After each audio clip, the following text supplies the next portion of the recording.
April 24, 2023 सोमबार राति 9 बजेतिर एयरपोर्ट नजिकको एरियामा दुईचोटि ठूलो बम ब्लास्ट भएको जस्तो आवाज आउँछ। बम ब्लास्ट हुँदाखेरि प्लेन पनि उडिरहेको कारणले कुन ठाउँमा ब्लास्ट भएको भनेर मान्छेहरू ठम्ब्याउन सक्दैनन्। तर त्यसको केही मिनेटपछि एउटा समाचार आउँछ, फ्लाइदुबईको इन्जिनमा आगो लाग्यो भनेर।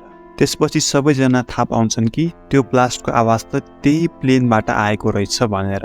सबैजना चिन्तित हुन्छन्, तर त्यो जहाज सफलतापूर्वक आफ्नो गन्तव्यमा लाग्छ।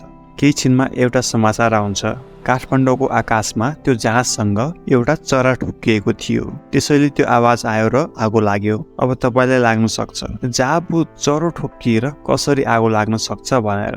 अन्तर्राष्ट्रिय उडानमा ठुलो ठुलो जेट इन्जिन भएको जहाज उड्छन्।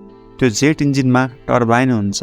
त्यो टर्बाइन यति स्पिडमा घुम्छ कि त्यसले 1 सेकेन्डमा 1250 केजी हावा आफूभित्र तान्छ। हावा तानेर कम्प्रेस गर्छ र भित्र इन्धनसँग मिलेर प्रेसर उत्पन्न गर्छ र त्यो प्रेसरले जहाजलाई हाई स्पिडमा उडाउन मद्दत गर्छ। अब त्यसको पावर यति धेरै हुन्छ कि आफ्नो अगाडि जे आयो त्यसलाई तानिदिन्छ।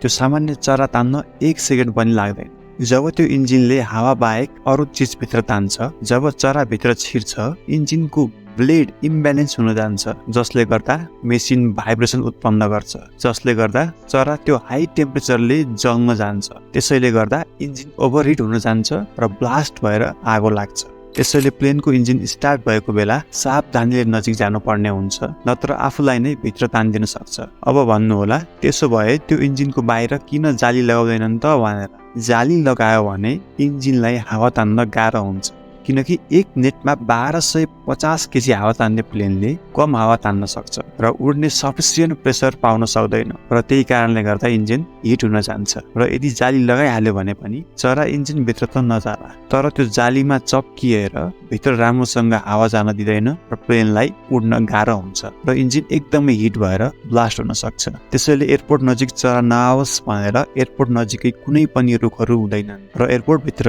चरालाई धपाउने साउन्ड निकाल्ने मेसिन राख्छन्। त्यसले गर्दा चराको आवत जावत कम हुन जान्छ। प्राय जसो चराहरू टेकअफ र ल्यान्डिङको बेला ठोक्किने गर्दछन्, किनकि प्लेन धेरै उचाइमा भएको बेला चरा त्यति उचाइसम्म पुग्न सक्दैन।